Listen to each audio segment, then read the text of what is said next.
Hi everyone, welcome back to my channel and welcome back to yet another धमाकेदार video. और आज की video में आपको मैं अपने साथ और अपनी फैमिली के साथ लेके जा रही हूँ अजमेर ट्रिप पर। ये अजमेर और पुष्कर दोनों ही ट्रिप्स होने वाली हैं। काफ़ी टाइम से नहीं, काफ़ी सालों से हम लोग प्रोग्राम बना रहे हैं कि हम लोग अजमेर जाएं। फाइनली वो वक्त आ गया है कि हम लोग अजमेर के लिए निकल रहे हैं। और ये जो व्लॉग है ना, आपको 2 पार्ट्स में दिखाई देगा। क्या दिखाई देगा वो आपको ब्लॉग के अंदर जाके पता चलेगा। और इतना केओस मचा है ना इस ब्लॉग के अंदर कि मैं आपको बता नहीं सकती हूँ। इंट्रोडक्शन मैं बाद में शूट कर रही हूँ क्योंकि जो पहले वाला इंट्रोडक्शन था वो फाइल करप्ट होने की वजह से इधर उधर हो गया था। तो मैंने सोचा कि बिना इंट्रोडक्शन की मूवी थोड़ी अच्छी नहीं लगेगी। सॉरी, बिना इंट्रोडक्शन की वीडियो अच्छी नहीं लगेगी, मैं मूवी बोल रही हूँ। चलिए जल्दी से कूदते हैं वीडियो के अंदर। ओके दोस्तों, सबसे पहले मैं आपको दिखाती हूँ हमारा होटल जहाँ हम ठहरे थे। होटल का नाम है होटल सोबराज, जो दरगाह से 1 किलोमीटर की दूरी पर है। आप देख सकते हैं वॉशरूम काफ़ी स्पेशियस है और साफ़ सुथरा है। रूम में आपको आरामशा दिख जाएंगी क्योंकि मैंने आते ही बेड को कैप्चर कर लिया था। टीवी, साइड टेबल जिसे हम सिंगार मेज़ भी कहते हैं, जहाँ पे खड़े होकर आप अपना अच्छे से मेकअप वगैरह कर सकते हैं। एक फुल लेंथ अलमीरा आपको दी गई है, बहुत ही खूबसूरत। एम्बियंस मुझे काफ़ी अच्छा लगा रूम का, काफ़ी बढ़िया। एक छोटी सी बैल्कनी जिसको ओपन करके आपको मार्केट का पूरा व्यू दिखाई देता है। जी हाँ, इसी मार्केट से होते हुए आप पहुँचते हैं दरगाह तक। और अब हम लोग निकल रहे हैं दरगाह पे ज़ियारत करने के लिए। गाइस, दरगाह तक पहुंचने के लिए एक टुक टुक बुक की थी, लेकिन पहुंचना बहुत ही मुश्किल हो रहा था क्योंकि छठी की नियाज़ थी। और उस टाइम पे अजमेर में इतनी भीड़ होती है कि दरगाह तक ऑटो, टुक टुक, इवन स्कूटी तक ले जाना बहुत भारी पड़ता है। तो हम लोग बड़ा स्ट्रगल करके पहुंचे हैं वहाँ तक। दोस्तों, मैं बहुत टाइम बाद अजमेर वापस आई हूँ। मैं बहुत छोटी थी जब मैं अपनी मदर के साथ आई थी यहाँ पर, क्योंकि वो ख्वाजा मोइनुद्दीन चिश्ती रहमतुल्लाह अलैह को बहुत मानती थी। वो आई थी और उसके बाद इतने साल बाद अब मेरा आना हुआ है। मैं थोड़ी सी इमोशनल भी हो गई थी यहाँ आके क्योंकि बचपन की यादें ताज़ा हो गई। और अम्मी के साथ जब यहाँ पर आए थे तो खैर, चलिए अब मैं आपको थोड़ा सा अंदर की तरफ लेके जा रही हूँ। सबसे पहले हमने ज़ियारत की और आप देख सकते हैं यहाँ पे एक छोटी देव और बड़ी देव भी है। गाइस, बुरी हालत हो गई अंदर बिल्कुल। और हम लोगों का पचका निकल गया सब लोगों का। बड़ी मुश्किल से हम लोग आए हैं बाहर क्योंकि बहुत ज़्यादा भीड़ थी, बहुत ज़्यादा। संडे हो और सूर्यवंशम ना आए ऐसा नहीं हो सकता। सेटबैक्स पे आप देख सकते हैं सूर्यवंशम और हीरा ठाकुर के पिताजी अभी जहर वाली खीर खाने ही वाले हैं। ओके गाइस, तो हम निकल पड़े हैं। आज हमारी सवारी जा रही है। आज काफ़ी सारी चीज़ें हम लोग एक्सप्लोर करने वाले हैं, आना सागर और तारागढ़ वगैरह भी। तो मैं आप सबके साथ ग्लिम्स शेयर करती रहूँगी, साथ ही साथ मैं आपको बताऊँगी कौन सी प्लेसेस है यहाँ पे घूमने की। दोस्तों, आना सागर झील एक बहुत ही फेमस टूरिस्ट स्पॉट है अजमेर का। मैं बचपन में गई थी, मेरे बहुत सारे फ़ोटोज़ यहाँ पे खिंचे हुए हैं और अब दोबारा जाना चाहती थी अपनी भाभी, भतीजा, भतीजी को लेके। तो मैं आपको मिलवाना चाहूँगी मज़हर से, जो मेरा भतीजा है, और आरामशा। इनसे आप पहले मिल चुके हैं मैडम से। तो ये अभी थोड़ा स्टाइल मार रही हैं अपनी फुप्पो की तरह। ये देखिए ज़रा, हम लोग यहाँ से रवाना हुए आना सागर के लिए और ड्राइवर भैया को वो जगह मिल ही नहीं रही थी। बड़ी मुश्किल से आना सागर बारादरी के बारे में पता चला आसपास के लोगों से। यहाँ पहुँचे तो सुहेल टिकट ले रहे हैं सबके लिए। अंदर एंट्री टिकट जो है वो 25 रुपीज़ की थी उस वक्त जब हम लोग पहुँचे हैं। तो जल्दी से टिकट लेके हम लोगों ने एंट्री करी आना सागर झील के लिए। आना सागर झील का निर्माण 12वीं शताब्दी में चौहान राजा अर्णोराज आनाजी ने करवाया था और उन्हीं के नाम पर इसका नाम आना सागर पड़ा। राजा अर्णोराज पृथ्वीराज चौहान के दादाजी थे और झील का निर्माण वर्षा के पानी को संग्रहित करने के लिए किया गया था ताकि अजमेर शहर में जो पानी की कमी है उसकी पूर्ति की जा सके। और आप देख सकते हैं कि आज की डेट में ये कितना खूबसूरत लग रहा है। धूप ज़्यादा होने की वजह से हम बहुत देर तक यहाँ पर नहीं टिक पाए। थोड़े अच्छे अच्छे फ़ोटोज़, थोड़ी सी वीडियोज़ बनाने के बाद हम लोग यहाँ से रवाना हो गए और उसके बाद हम लोग पहुँचे मॉल में। दोपहर का वक्त और यकीन मानिए मॉल मुझे बिल्कुल खाली लग रहा था। जी हाँ, ये है वेगा मॉल और हार्डली संडे के दिन भी बहुत कम लोग यहाँ पे दिखाई दे रहे थे। कोई बच्चे नहीं, कोई पब्लिक नहीं। मैं दिल्ली से अगर कंपेयर करूं तो मुझे बिल्कुल ही खाली लग रहा था। हम लोग इधर उधर घूमते रहे, थोड़ा खाने वाने की चीज़ें देखी, थोड़ा कॉस्मेटिक वगैरह देखा, और कितना ही टाइम स्पेंड कर सकते थे। तो हम लोगों ने ये तय किया कि हम लोग वापस होटल जाते हैं, रेस्ट करते हैं, क्योंकि हमें ऐसा लग रहा था कि धूप हमें भून देगी। और उसके बाद हम लोगों ने तय किया कि हम लोग शाम को आएंगे। हाँ, इस वक्त काफ़ी अच्छे फंक्शन वगैरह यहाँ पे चल रहे थे, तो हम लोगों ने डिसाइड किया कि शाम को आके यहाँ पे एंजॉय करते। और जब शाम को आए तो यहाँ पे नज़ारा ही कुछ और था।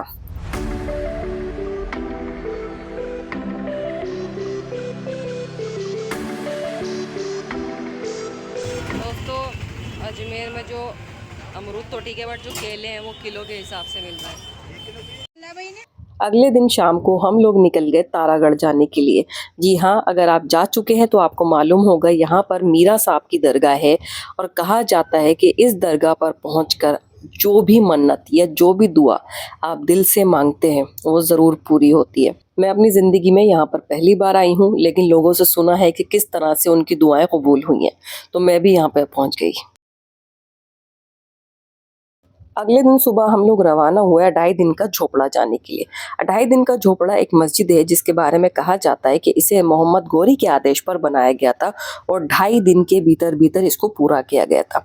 सुल्तान ने मस्जिद को 60 घंटे के भीतर बनाने का हुक्म दिया था, और मजदूरों ने दिन रात काम किया, लेकिन वो एक पर्दा दीवार ही बना पाए थे ताकि सुल्तान अपनी नमाज अदा कर सके। यहाँ का आर्किटेक्चर देखने के बाद मुझे कुतुब मीनार की याद आ गई। जी हाँ, दिल्ली का कुतुब मीनार, क्योंकि यहाँ पर भी दीवारों पर वैसी ही नक्काशी लग रही है जैसे कि कुतुब मीनार के पास मस्जिद कुव्वतुल इस्लाम में की गई है। ये बहुत ही फेमस टूरिस्ट प्लेस भी है, आप भी यहाँ ज़रूर जाइएगा।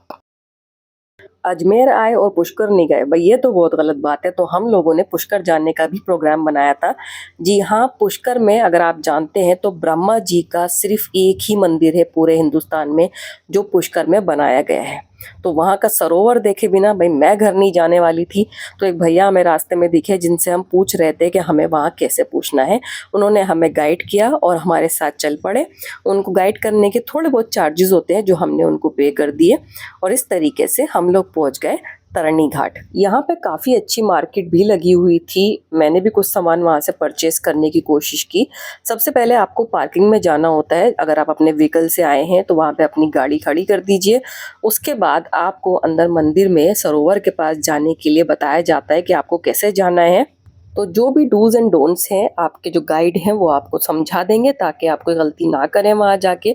सरोवर में हमने काफ़ी टाइम स्पेंड किया, काफ़ी मछलियों को खाना खिलाया, और उसके बाद हम लोग निकल गए वापस दिल्ली की तरफ, क्योंकि हमें घर भी पहुंचना था। बट मुझे यहाँ का एम्बियंस बहुत ही अच्छा लगा और एक दिल को अजीब सा सुकून मिला। ऑफ कोर्स, चाहे आप मंदिर चले जाएं, मस्जिद चले जाएं या कोई भी धार्मिक जगह पे जाएं, दिल को एक अजीब सी तसल्ली, एक अजीब सा सुकून मिलता है। ओके गाइस, तो ये हम पहली बार अजमेर गए, उसके बाद दोबारा हमारा जाना हुआ अजमेर, और इस बार मेरी बड़ी सिस्टर भी मेरी साथ थी। आप सबको जानकर हैरानी होगी, मैं और मेरी सिस्टर ज़िंदगी में पहली बार दिल्ली से बाहर साथ में वेकेशन पे गए हैं। सोच के ही हैरानी हो रही होगी कि दोनों सगी बहनें क्यों पहले बाहर नहीं गई, क्योंकि मेरी बड़ी सिस्टर को घूमने फिरने का शौक है ही नहीं। इस बार भी मैं उनको इमोशनल ब्लैकमेल करके अपने साथ लेके गई हूँ, कैसा ना कैसे कि अगर आप नहीं जाओगे तो हम लोग भी नहीं जाएंगे। बड़ी मुश्किल से वो हमारे साथ गई। साथ में मेरी भाभी भी बैठी हुई हैं जिनको आपने पहले हिस्से में भी देखा है व्लॉग के। यहाँ पे हम अपनी ट्रेन का इंतज़ार कर रहे हैं। डर के मारे हम लोग 1 घंटा पहले ही सराय रोहिल्ला स्टेशन पे पहुँच गए थे। हमारी जो ट्रेन है उसका नाम था गरीब रथ। दरअसल हमने टिकटें तत्काल में बुक कराई थी, तो वंदे भारत नहीं मिल पा रही थी। मजबूरन हमें इस ट्रेन को बुक करना पड़ा, और आगे क्या हुआ आप लोग सुनकर हंस पड़ेंगे। गाइस, ये व्हील चल रही थी, इसकी हालत भी इंडियन रेलवे जैसी हो रही, चल ही नहीं रही है। ओके दोस्तों, हमारा खाना आ गया अभी। आप सब ज़रूर सोच रहे होंगे कि हम लोग ट्रेन पकड़ रहे थे और हम लोग टैक्सी में क्या कर रहे हैं। सो गुड न्यूज़ ये है दोस्तों कि हमारी ट्रेन हमारी आंखों के सामने से निकल गई। ट्रेन लेट थी और प्लेटफॉर्म पे हार्डली 2 मिनट के लिए रुकी। अचानक चल पड़ी, और ऐसे में मेरी सिस्टर और भाभी ट्रेन पर नहीं चल पा रहे थे। ट्रेन हमारी आंखों के सामने निकल गई, कोई हादसा ना हो जाए इसलिए हम लोगों ने भागकर ट्रेन पकड़ना ठीक नहीं समझा। जान है तो जहान है। तो हम लोगों ने बुक कराई एक टैक्सी ताकि हम आसानी से अजमेर पहुंच सकें और फिर टैक्सी में ही वापस अजमेर से दिल्ली भी आ सकें। आपके साथ इस तरह का कभी हुआ है क्या कि आपके आंखों के सामने से आपकी ट्रेन निकल गई हो? मुझे बड़ा अजीब लग रहा था। मुझे लगा था कि ट्रेन थोड़ी देर तो अपने स्टेशन पे रुकेगी, बट वो तो 2 मिनट के अंदर ही हमारी आंखों के सामने से निकल गई और लोग ऐसे धक्के दे के अंदर घुस रहे थे कि मुझे वैसे ही डर लग रहा था, क्योंकि मैं ज़्यादा ट्रेन से ट्रैवल नहीं करती हूँ। अब चलते हैं अजमेर की तरफ। ओके जी, मैं होटल भी एक बार दिखा देती हूँ। यह है फैमिली रूम, जिसमें 4 बेड इसको रूम बोला जाता है, आई थिंक 4 पर्सन के लिए। तो हम तीनों को यहाँ पे रुकना था। तो यहाँ पे आप देख सकते हैं काफ़ी स्पेशियस है, मुझे बहुत अच्छा लगा भाई, और बहुत ही अच्छे बजट में ही मिल गया था हमें। सामने आप देख सकते हैं टेबल्स वगैरह, टीवी चलाने में थोड़ा सा स्ट्रगल करना पड़ा, बट चल गया। सामने एक वॉश बेसिन दिया गया है ताकि आसानी से आप अपना हाथ वगैरह, मुंह हाथ धो सके अच्छे तरीके से। एक लेफ्ट में आपको टॉयलेट दिया गया था, जिसमें दोनों तरह की वेस्टर्न और इंडियन सीट्स अवेलेबल थी। ये अच्छी बात है, जिसको जिस तरीके से यूज़ करना है करें। तो काफ़ी बड़ा, काफ़ी अच्छा लग रहा था। और सेकंड आपको राइट में एक और बाथरूम दिया गया था जहाँ पे आप नहा सके। तो अगर फैमिली के साथ आ रहे हो तो ये काफ़ी अच्छा आइडिया है। मुझसे सब्र नहीं हो रहा था तो मैं रात में ही निकल पड़ी दरगाह पे ज़ियारत करने के लिए। हालांकि आस्ताना बंद था, बट हमने सोचा कि एक बार दरगाह पे ज़रूर जाते हैं, क्योंकि दरगाह तो रात भर खुली रहती है। वापस आते हुए मैंने एक चोकबार खाई, क्योंकि मुझे बहुत क्रेविंग हो रही थी चोकबार खाने के लिए। और उसके बाद हमने ऑर्डर किया अपना डिनर। अगले दिन सुबह तैयार होके, संडे का दिन था, और हम सब निकल पड़े दरगाह जाने के लिए। मेरी सिस्टर बहुत हंसती है जब मैं व्लॉग बना रही होती है कि तुम क्या करती रहती है व्लॉग बना बना के।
दोस्तों, पहले मैंने कोई मन्नत मानी हुई थी, जिसको पूरा करने के लिए मैं दरगाह पे चादर चढ़ाने आई थी और दुआ करने आई थी अपने लिए और अपने परिवार के लिए भी। बहुत अच्छा लगा, बहुत सुकून मिला। यहाँ पे आपको अदनान भाई मिलेंगे, उन्होंने हमारी काफ़ी मदद की आस्थाने में पहुँचने के लिए, ज़ियारत करने के लिए, चादर वगैरह चढ़वाने के लिए, क्योंकि इतनी भीड़ थी वहाँ पे कि अगर आप अकेले जा रहे हो तो जो हालत हो रही थी ना, बच्चों को अगर लेके जा रहे हो तो उनका हाथ पकड़ के रखना, क्योंकि खुदा न खास्ता कोई हादसा हो जाए, बच्चे खो जाएं, तो प्लीज़ ध्यान रखिए इस चीज़ की। ओके दोस्तों, आपने सुना होगा ख्वाजा मोइनुद्दीन चिश्ती की दरगाह में रखी हुई बड़ी देग के बारे में भी। इसके बारे में बताया जाता है कि ये देग मुगल बादशाह अकबर ने बनवाई थी।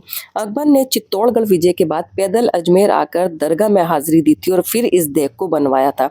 इस देग में मीठे चावल या हलवा ही बनाया जाता है और सिर्फ शाकाहारी ही लंगर बनाया जाता है।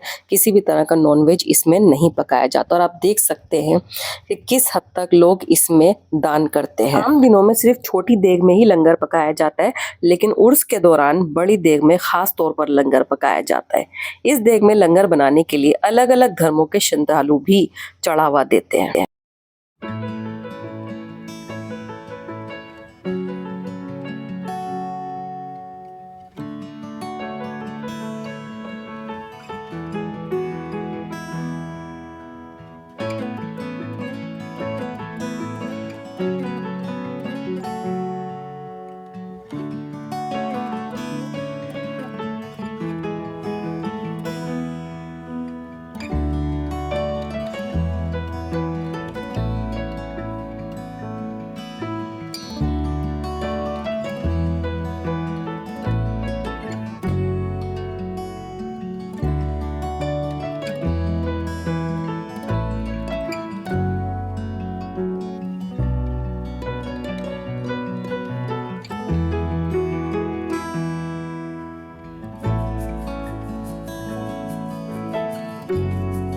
दोस्तों अगर आप अजमेर शरीफ आ रहे हैं दरगाह पर ज़ियारत के लिए तो यहाँ पे आपको अदनान भाई मिलेंगे। वैसे तो बहुत सारे भाई यहाँ पर होते हैं आपकी मदद के लिए, लेकिन अदनान भाई का मिजाज, उनकी नेचर मुझे बहुत अच्छा लगा। काफ़ी अच्छे से उन्होंने हमारी हेल्प भी करी पूरी दरगाह में, सारी उन्होंने बताया कि किस किस तरीके से आप यहाँ पे आ सकते हैं। यहाँ की हिस्ट्री उन्होंने हमारे साथ शेयर की। तो भाई से पूछते हैं कि किसने मतलब किस तरीके से, कितने साल से वो यहाँ पर है और क्या वो सजेशन देना चाहेंगे यहाँ पे आने वाले लोगों को। अस्सलाम वालेकुम, मैं सैयद अदनान चिश्ती दरबार गरीब नवाज से। आज गरीब नवाज के अंदर टोटल 813 उर्स हो चुके हैं सरकार के, और तब से लेके अब तक हमारे जो बुजुर्ग हैं दीन है यहाँ पर वही परी खिदमत करते आए हैं सरकार की। तो जो लोग अजमेर शरीफ आना चाहते हैं वो मेरा नंबर बाजी डिस्क्रिप्शन में दे देंगी। आप बोल के दीजिए। मेरा नंबर 9783283811। मैं दरबार शरीफ में ही हूँ, छोटी देख के पीछे अपना हुजरा 33 नंबर। आस्ताने पे भी मुझे ज़ियारत करनी थी तो भाई ने मेरी काफ़ी हेल्प की, क्योंकि इतनी भीड़ थी कि मेरा अंदर पहुंचना बिल्कुल नामुमकिन हो रहा था, बट भाई ने अपने साथ लेकर जब गए। ये तो नॉर्मल डेज थे, आप उर्स के अंदर आएंगे बाजी तो बहुत, हाँ सही बात है। और पिछले महीने ही उर्स जी पूरा अभी हुआ है, नेक्स्ट तो उस वक्त तो बहुत भीड़ होगी जी। उस टाइम तो बहुत क्राउडेड रहता, मतलब बाहर तक इतनी पब्लिक रहती है कि आदमी अंदर ही नहीं जा पाता इतना। तो और मैंने आपको वीडियो भी शेयर की है कि कितनी भीड़ है इस वक्त, तो आप जरा देखकर सोच समझ के आइए। और बुजुर्ग आपके साथ आ रहे हैं, बच्चे आपके साथ आ रहे हैं, तो उनका भी ख्याल रखिए। और जब भी आप जियारत के लिए आए तो अदनान भाई से जरूर मिले। बहुत बहुत शुक्रिया भाई। सबको साथ खैरियत के साथ अपनी बारगाह में बुलाएं। अस्सलाम वालेकुम, फी अमानिल्लाह। ओके दोस्तों, अगले दिन हम लोग थोड़ा सा हैंग आउट करने के लिए निकले, तो हम लंच करने का प्रोग्राम बनाया। तो मैंने आसपास पूछा किसी से, किसी ने बड़ी तारीफ की मैंगो मसाला के लिए, जो हमारे होटल से हार्डली 1.4 या 5 किलोमीटर्स की दूरी पे था। हमने टुक टुक पकड़ी, और टुक टुक नाम मुझे बहुत ही ज़्यादा अच्छा लग रहा है और बड़ा मज़ा भी आ रहा था इसमें घूमने के लिए। तो हमने अपनी गाड़ी एकदम साइड में कर दी और हम लोगों ने टुक टुक में घूमने का ही फैसला किया। फाइनली हम लोग पहुंच गए मैंगो मसाला। तो इसमें भाई मैं एक चीज़ बता दूं कि सबसे पहले जो ये एंट्री है, यहाँ पर आप पहुंचेंगे कैफेटेरिया में, जी हाँ कैफ़े बना हुआ है। उसके बाद आप अंदर जाएंगे तो आपको मिलेगा वेजिटेरियन रेस्टोरेंट, और उसके बाद जब और आगे आप जाएंगे तो आपको मिलेगा नॉन वेजिटेरियन रेस्टोरेंट। इसको 3 भागों में बांटा गया है। तो हम लोग अंदर गए थे नॉन वेज रेस्टोरेंट में, क्योंकि कुछ लोगों को वेज खाना था, कुछ लोगों को नॉन वेज खाना था। मैंने अपने लिए ऑर्डर किया एक मेज़ प्लेटर, जिसमें हमस और पीता मुझे खाना था। भाभी ने ऑर्डर किया मंचूरियन और फ्राइड राइस, सॉरी नूडल्स। और मेरी सिस्टर ने अपने लिए ऑर्डर किया तंदूरी चिकन, क्योंकि उनको बहुत अच्छा लग रहा था। तो हम लोगों ने इस तरीके से अपना खाना एंजॉय किया। यहाँ की सिटिंग मुझे बहुत अच्छी लगी, और बाहर जो इन्होंने पूरा गार्डन एरिया बनाया हुआ था वो भी काफ़ी इंप्रेसिव लग रहा था। जो फैमिलीज आई थी बहुत अच्छे अच्छे फ़ोटोज़ ले रहे थे, बहुत अच्छे से सारी चीज़ें कवर कर रहे थे, तो मुझे बहुत मज़ा आया। यहाँ पे एक झूला भी डाला गया था, जहाँ पे हम लोगों ने बहुत सारे फ़ोटोज़ खिंचवाए, बहुत ज़्यादा फ़न किया, और काफ़ी अच्छी अच्छी रील्स भी आपको मेरे इंस्टाग्राम पे देखने को मिल जाएंगी।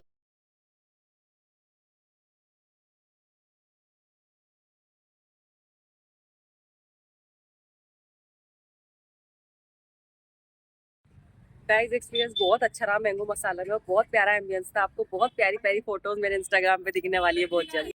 तो दोस्तों जब कहीं घूमने जाते हैं तो वहाँ से कुछ ना कुछ तो घर के लिए या फिर अपने दोस्तों के लिए, आसपास के लोगों के लिए ख़रीद के लाते हैं। तो अजमेर जा रहे हैं तो दरगाह के बाहर यहाँ का सोहन हलवा बहुत ज़्यादा फेमस है। ये देसी घी में भी मिल जाता है, डालडा में भी मिल जाता है, यहाँ की खीलें और बहुत सारी चीज़ें फेमस हैं। तो मुझे भाई घर के लिए तो सोहन हलवा लेना ही लेना था, क्योंकि हमारे घर में सबको ही बहुत अच्छा लगता है। तो हमने जमजम स्वीट से बहुत सारा सोहन हलवा ख़रीदा, बहुत सारी सौगात ख़रीदी, लोबान ख़रीदा, मेहंदी ख़रीदी, बहुत ही अच्छी अच्छी चीज़ें यहाँ पे मिल रही थी। तो मैं बाजी से डिस्कस कर रही थी कि हमें कितना सामान ख़रीदना है, किस किस को देना है। फिर भाभी से डिस्कशन में लग गई कि वो क्या क्या ख़रीदना चाहती हैं और उन्हें कहाँ कहाँ पे सौगात देनी है। तो बस इसी में हम लोग लगे हुए हैं।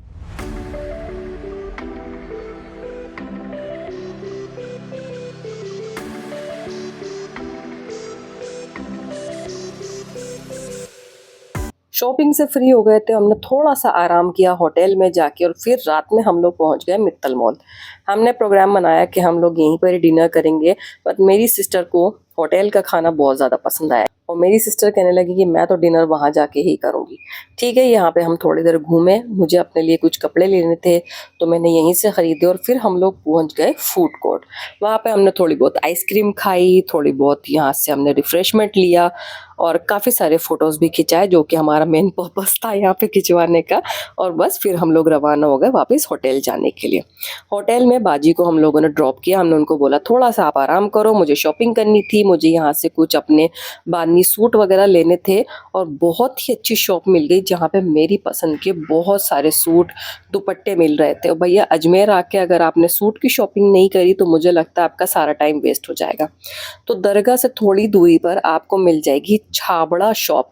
जी हाँ, ये शॉप का नाम है। और अगर आपको बांधनी सूट लेने हैं या दुपट्टे लेने हैं ना तो यहाँ पे आप ज़रूर आइएगा। हाँ, ये बार्गेनिंग थोड़ी सी कम करते हैं लेकिन भैया बहुत अच्छे हैं, अपने आप ही उन्होंने हमको डिस्काउंट कर दिया था। रात के 12 बज रहे हैं और मैं दोबारा दरगाह पहुंच गई। मैंने चुन्नी भाई को साथ में लिया, मैंने कहा भाई चलो मेरे साथ, और वो भी चल पड़े। वो भी रात के मुसाफिर हैं, उन्हें भी बहुत मज़ा आ रहा था दरगाह में।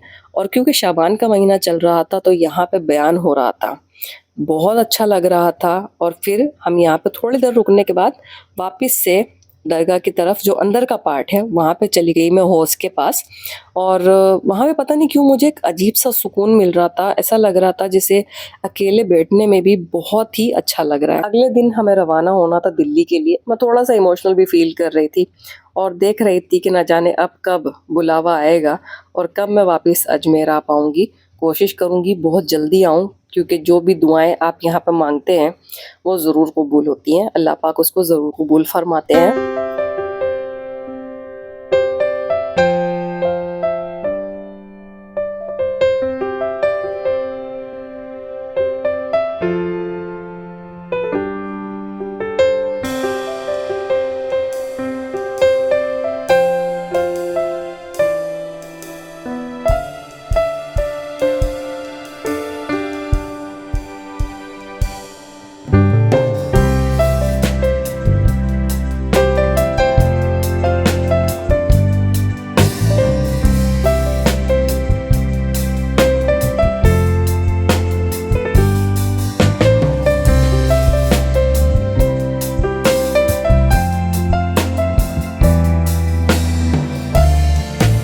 रात के बज रहा है 12:30 और अभी दुकानें बंद नहीं हुई है तो यहाँ पे कमेटी आ रही है बार बार। हम लोग जा रहे हैं होटल की तरफ। पिछली बार भी तो ऐसे ही हो रहा था। हाँ सेम यही है भाई।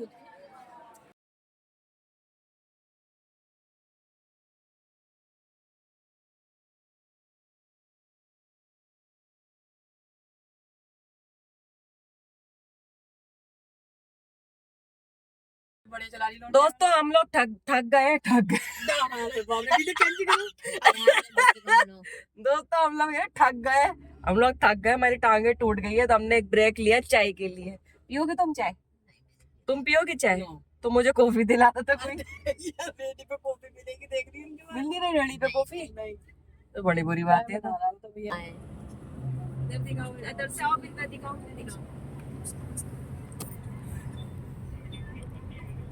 इधर भी देखो ता कर रहा ता। हमें दिल्ली पहुंचना था, एस्टिमेटेड टाइम था 9 बजे का, रात के 9 बजे का, और हम लोग पहुंचे तकरीबन 12 बजे। अभी 11:50 हो रहे हैं और हम लोग हैं दिल्ली के सीपी में, कनॉट प्लेस की तरफ। यहाँ से पार करते हुए हम लोग पहुंचे अपने घर और हमारी टांगों की बैंड बज गई थी क्योंकि रास्ते में हमें कम से कम 3 घंटे का ट्रैफिक मिला है। It was unexpected and really tiring. मैं भी थक गई थी, बाजी भी थक गई थी और हम लोग अब पहुंचे अपने घर की तरफ। यहाँ पर मैं वीडियो को एंड करना चाहूँगी दोस्तों। उम्मीद करती हूँ ब्लॉग आपको पसंद आया होगा। अगर अच्छा लगा हो लाइक शेयर कमेंट सब्सक्राइब करके जाइएगा। मैं मिलती हूँ आप सभी से नेक्स्ट वीडियो में। तब तक के लिए अपना ख्याल रखिए, स्वस्थ रहिए, व्यस्त रहिए, मस्त रहिए, ज़बरदस्त रहिए। Be healthy, be holistic. जय हिंद।